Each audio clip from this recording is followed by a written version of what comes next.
प्रिय भक्तांनो, आज फक्त मी त्यांनाच दर्शन देऊ शकतो जे माझे खऱ्या मनाने स्मरण करत आहे. आणि हा संदेश ऐकणारी व्यक्ती देखील भाग्यवान आहे, कारण ज्यांना मी निवडले आहे तेच ते ऐकू शकतात. आणि जर तुम्ही त्यापैकी एक असाल तर तुम्ही देखील माझ्या आशीर्वादांना पात्र आहात. भक्तांनो, जर तुम्ही आशीर्वाद घेण्यासाठी तयार असाल तर हा संदेश चुकवू नका. भक्तांनो, आजचा संदेश तुमच्यासाठी खूप महत्त्वाचा आहे, म्हणून स्वामी महाराजांना प्रसन्न करण्यासाठी नेहमी एक लाईक आणि कमेंट करत चला. माझ्या भक्तांनो, आज मी खूप आनंदी आहे. मी तुला सांगायला आलो आहे की तू पूर्वी केलेल्या सर्व वाईट कृत्यांची यादी संपली आहे. तुझी वाईट अवस्था आता संपली आहे. तुझ्या सर्व वाईट कर्मांची फळे तुला भोगावी लागली आहेत. या प्रक्रियेदरम्यान तू खूप वेळा निराश झालास आणि माझी माफीही मागितलीस. मी तुला जे काही धडे शिकवायला हवे होते ते सर्व तू शिकलेस. तुझ्या यशाने मी खूप आनंदी झालो आहे. या काळात तुझ्यात अनेक बदल झाले. तू कितीतरी वेळा तुटून पडलास, माझ्यासमोर तुझे दुःख व्यक्त केलेस आणि तू जे केलेस त्याबद्दल माफीही मागितलीस. हे सर्व करून तू तुझ्या प्रगतीचे दरवाजे उघडलेस. वाईट मार्ग आपल्याला स्वतःकडे आकर्षित करतात, परंतु माझ्या भक्ता, तुला चांगले आणि वाईट यातील फरक समजावून घ्यावा लागेल आणि आपली निवड करावी लागेल. एखाद्या व्यक्तीचे व्यक्तिमत्व त्याच्या वृत्तीवरून ठरते. तुमची कोणतीही वृत्ती जशी असेल तसंच तुमचा मार्ग तितकाच शुद्ध आणि सोपा असेल. कोणतेही काम करण्यापूर्वी तो मार्ग तुम्हाला सत्याकडे घेऊन जात आहे की नाही हे जाणून घेणे अत्यंत आवश्यक आहे. तुमचा निवडलेला मार्ग तुमचे भविष्य ठरवतो. म्हणून माझ्या भक्तांनो, मी तुमच्या जीवनात वारंवार प्रवेश करतो आणि तुम्हाला सत्याच्या मार्गावर चालण्याची प्रेरणा देतो. तुमच्यापैकी काही जण माझे शब्द समजून घेतात आणि आपले मन सकारात्मक करतात, पण ज्याला माझ्या प्रेमासोबत जाऊनही समजत नाही तो माझ्या शिष्येचा विषय बनतो आणि त्याला माझ्या उग्र रूपाला सामोरे जावे लागते आणि तो त्याच्या आयुष्यातील दुःखाचा भाग बनतो. आणि मग त्याचा प्रवास सुरू होतो, जे त्याला पुन्हा पुन्हा दुःख सहन करावे लागते. जेव्हा तो यापुढे शाश्वत मार्गातून बाहेर पडत नाही आणि सत्य निवडतो आणि त्याच्या पापांसाठी पश्चाताप करत नाही, तेव्हा त्याला माझी कृपा प्राप्त होते. आणि तुम्ही पुन्हा एकदा सत्याच्या मार्गावर पुढे गेलात तर तुमची जी काही इच्छा असेल ती नक्कीच पूर्ण होईल आणि तुम्हाला सत्याच्या मार्गावर आणि संबंधित सर्व लोकांचा आशीर्वाद मिळेल. माझ्या भक्ता, हा महिना तुला तुझ्या सर्व कर्माचे आणि धर्माचे फळ देईल. तुझी धार्मिक शक्ती वाढवेल. फक्त तुझ्या जोडीदाराच्या गोष्टी समजून घेण्याचा प्रयत्न कर. तुम्हा दोघांचे एकमेकांबद्दल खूप चांगले विचार आहेत. तुम्हा दोघांचे एकमेकांवर प्रेम आहे. एकमेकांबद्दल चांगले विचार करा. पण काही लोक किंवा तिसरी व्यक्ती तुम्हाला किंवा तुमच्या साथीदारांना एकमेकांविरुद्ध भडकवण्याचा प्रयत्न करतील. माझ्या भक्तांनो, तुमचा एकमेकांवर खूप विश्वास आहे आणि तुमची आर्थिक बाजूही खूप मजबूत आहे. त्यामुळे तुमची तब्येतही या महिन्यात सुधारेल. माझ्या भक्तांनो, गेल्या काही महिन्यांपासून तुमच्या मनात संभ्रम होता. या महिन्यात तुम्हाला खूप शांतता मिळेल. तुम्ही सध्या काम करत असलेल्या ठिकाणी राजकारणाला कंटाळला आहात. त्यामुळे तुमचे मन तुम्हाला एक गोष्ट सांगत आहे आणि मनात येत आहे की हे सगळं लगेच सोडून द्यावं, पण मन म्हणतं की घरासाठी नोकरी कर आणि स्वप्न पूर्ण कर. या महिन्यात तुमच्या आजूबाजूची लोक तुम्हाला साथ देणार नाहीत. तुमचे लोकांशी मतभेद असतील. प्रत्येक जण तुमच्याकडे स्पर्धा म्हणून पाहत आहे आणि त्यांना वाटते की पुढे जाण्यासाठी त्यांना तुम्हाला खाली घेऊन जावे लागेल. तुमच्या पराभवात त्यांचे यश दडलेले आहे. परंतु या महिन्यात तुमच्या शत्रूंची ऊर्जा प्रबळ होत असल्याने नकारात्मक ऊर्जा तुमच्यावर वर्चस्व गाजवण्याचा प्रयत्न करेल. तुमच्यासोबत अनेक दैवी शक्ती असतील आणि तुम्हाला योग्य मार्ग दाखवतील. या महिन्यात लोक तुमच्यासाठी प्रत्येक पायरीवर कट कारस्थाने रचतील, पण देवदूत त्यांचे सर्व कारस्थाने हाणून पाडेल. तुम्हाला प्रत्येक दुःखांपासून वाचवेल. माझ्या भक्ता, या महिन्यात तुला खूप उत्साह वाटेल आणि त्यामुळे लाखो अडचणींचा सामना करूनही तुझे काम अगदी सहज होणार आहे. माझ्या बाळा, तू स्वभावाने खूप खंबीर आहेस आणि फक्त तुला एकच नाही तर महिन्यात अनेक चांगल्या बातम्या मिळणार आहेत. तुमच्या वेळेचा योग्य आणि काळजीपूर्वक वापर करणे हे पैशापेक्षा जास्त मौल्यवान आहे आणि तुमच्या आयुष्यात तुम्हाला ही संधी मिळणार आहे. म्हणून योजना करा त्या वेळेसाठी. भक्तांनो, भविष्याचा विचार करूनच कोणतेही काम करा. आणि माझ्यासाठी एक चांगली कमेंट करून चॅनलला सबस्क्राईब करा। माझ्या बाळा, या महिन्यात तुम्हाला एक शिस्त लागेल। या महिन्यातच तुम्ही संधीचा योग्य फायदा घेऊ शकाल। तुमच्या यशाचा तुम्ही चांगला उपयोग करू शकाल आणि तुमचे संबंध खूप सुधारतील आणि लोकांशी तुमचे संबंध खूप चांगले होऊ लागतील। तुम्ही स्वतःवर खूप काम कराल। माझ्या भक्ता, तू आतून खूप आनंदी असशील। गेल्या काही महिन्यांपासून तुला खूप आळशी आणि थकवा जाणवत आहे। तुझ्या मनावर खूप ओझे होते। या महिन्यात तुम्हाला तुमच्या शरीरातील तोच उत्साह जाणवेल आणि तुमच्या मनातील गोंधळ दूर होईल आणि सर्व काही स्पष्टपणे दिसेल। आपण केव्हा आणि कोणती पावले उचलली पाहिजे हे सर्व समजेल। जर आपण एखाद्याशी प्रेम संबंधात असाल तर काही गैरसमजाचे कारण असू शकते। या महिन्यात तुमच्या दोघांमध्ये अंतर असू शकते। तुमच्या दोघांमधील अंतरही थांबण्याची शक्यता आहे, पण तुझं नातं त्याच्याशी तुटणार नाही। तुला फक्त एकमेकांना समजून घेण्याची गरज आहे। काही लोक तुझं मन वगळण्याचा प्रयत्न करतील, तुझ्या मनाशी खेळण्याचा प्रयत्न करतील। माझ्या भक्ता, जर तू खूप मेहनत केली आहेस आणि तुला माहीत आहे की तू अभ्यासात चांगला आहेस, तर फक्त तुझ्या अभ्यासावर लक्ष केंद्रित कर। लोक तुझ्या विरोधात कट करू शकतात। हा महिना तुझ्यासाठी खूप आनंद घेऊन येत आहे। भक्तांनो, या वर्षात तुमच्याकडून जे काही हिसकावले गेले आहे त्यापेक्षा 10 पट जास्त मिळेल। त्यामुळे या महिन्यात तुम्हाला फक्त तुमच्या जिभेवर आणि रागावर नियंत्रण ठेवावे लागेल। या महिन्यात इतर सर्व काही तुमच्या बाजूने चालेल। तुमच्या सर्व समस्या दूर होतील। हा महिना आणि हे वर्ष जात असताना या महिन्यात तुमचा ग्रह शुक्र असेल आणि तो तुम्हाला खूप साथ देईल, ज्यामुळे तुम्ही महागड्या वस्तू खरेदी कराल। तुम्हाला फक्त फायदा मिळेल। मंगळ आणि रवी तुमच्यासाठी खूप चांगले असतील, त्यामुळे तुम्ही निर्भय व्हाल।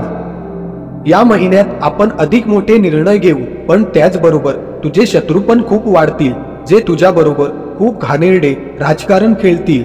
माझ्या भक्ता, कारण जिथे खूप आशीर्वाद असतील तिथे काही नकारात्मकताही असेल। म्हणून जेव्हा तुम्ही यशाच्या शिडीवर गेला असाल तेव्हा काही लोक तुमचे पाय खेचत असतात, तुमच्या आयुष्यात कट कारस्थानं करत असतात। म्हणून भक्तांनो, तुमच्या शुभ कार्याला बळकट करण्यासाठी स्वामी महाराजांची पूजा करा आणि आपल्या रागावर नियंत्रण ठेवा। चुकूनही राग येऊ देऊ नका आणि विचारपूर्वक आणि आवश्यक तेव्हाच बोला। तिथे शांत राहा, रागावर नियंत्रण ठेवण्याचा प्रयत्न करा आणि तुम्ही एकटे असाल तरी तुमची तक्रार केली तर कोणाच्याही समोर काही बोलू नका।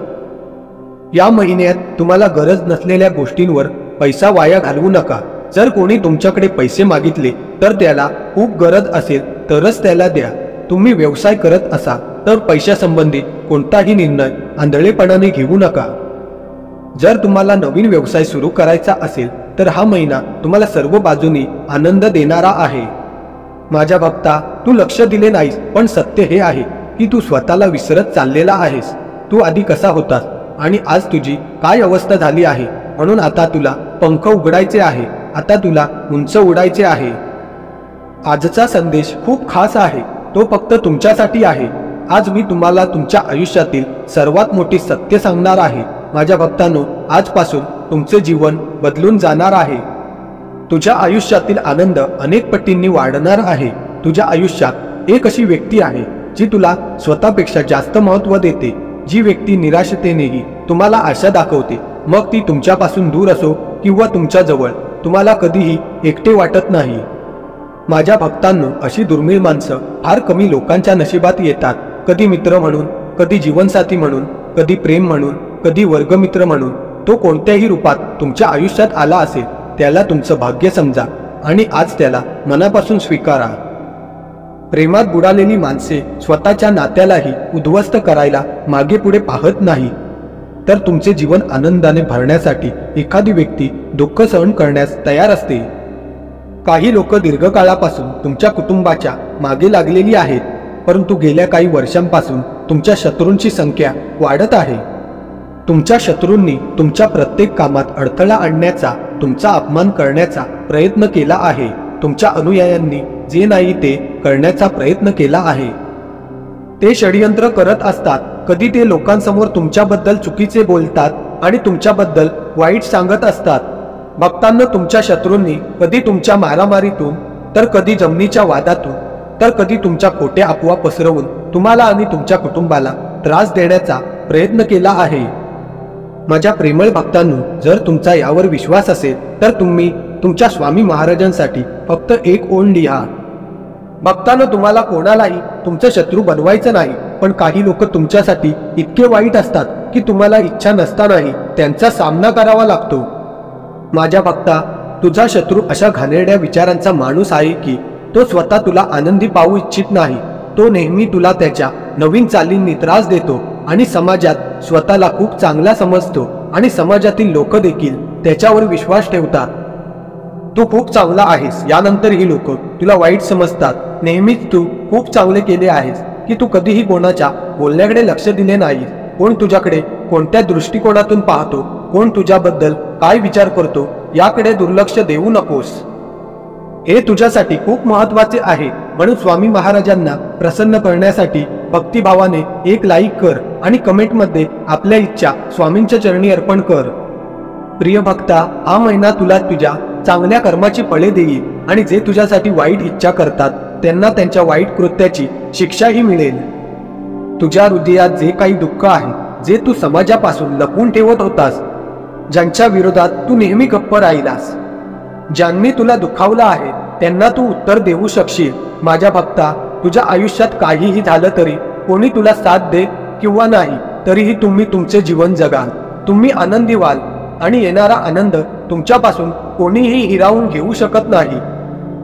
तुमच्या जीवनाचा धागा माझ्या हातात द्या आणि आता स्वतःला महत्त्व द्या. आयुष्यात प्रत्येक वेळी इतरांचा विचार करणे थांबवा. फक्त स्वतःचा विचार करा. स्वतःच्या भल्याचा विचार करा, तरच तुम्ही इतरांचे भले करू शकाल. लोक काय म्हणतात यावर रडणे थांबवा. माझ्या भक्तांनो, त्यांनी तुमच्याशी जे काही केले त्याबद्दल विचलित होणे बंद करा. या महिन्यात तुमच्या डोळ्यातून अश्रू उघडण्याची शिक्षाही तुम्हाला मिळेल. म्हणूनच तुम्हाला तुमचा भूतकालही आठवेल. तुम्हाला राग येईल. तुमच्यासोबत खूप वाईट घडत आहे असे तुम्हाला वाटू लागेल. पण या सर्व गोष्टींनी त्रस्त होऊ नकोस. माझ्या भक्ता, या भावना काही काळ तुला तुझ्या चुकीची जाणीव करून देण्यासाठी येतात. या नकारात्मक भावना तुमच्यावर कधीही वर्चस्व गाजवू नयेत अशी माझी इच्छा आहे की तुम्ही तुमची ताकद ओळखावी आणि मग तुमच्या याच ताकदींना शत्रूंना भीती वाटेल.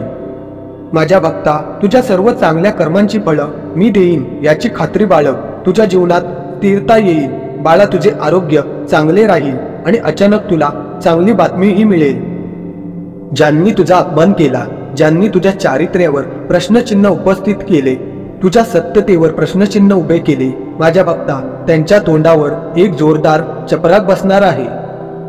ज्यानंतर तो तुला कधीच प्रश्न करणार नाही. तुझ्या सत्यतेचा पुरावा तो तुझ्याकडे कधीच मागणार नाही. मी त्याला तसा पुरावा देणार आहे. आता तो स्वतःला या कठड्यात उभा पाहिल आणि तो त्याच्या व्यक्तिमत्वावर प्रश्न विचारेल. तो कोणता माणूस आहे ज्याने कधीही चांगली कामे केली नाही. तुम्हाला खाली खेचण्याऐवजी त्याने काहीच चांगले केले नाही. जर त्याने कोणाच्या भल्याचा विचार केला असता तर आज त्याच्यासोबत चांगले घडले असते. ते शोसाठी असतात आणि जगाला दाखवतात की ते आनंदी आहे, पण त्यांच्या आणि त्यांच्या कुटुंबात काय चालले आहे हे माझ्यापासून लपलेले नाही. मला माहीत आहे की त्याच्या आयुष्यात किती समस्या आहेत, त्यांच्या कुटुंबात काय गडबड आहे. भक्तांनो, नेहमी मनापासून दुसऱ्याचा चांगला विचार करा आणि इतरांचे दुःख दूर करण्याचा नेहमी प्रयत्न करा. माझ्या प्रेमळ भक्तांनो, माझे नामस्मरण करून ध्यान करा. तुम्हाला भविष्यात त्रासापासून वाचण्यासाठी मी खूप मदत करेन. तुमच्या इच्छा लवकरच पूर्ण करेन. भिवू नका, मी तुमच्या सदैव पाठीशी असेन. स्वतःची काळजी घ्या.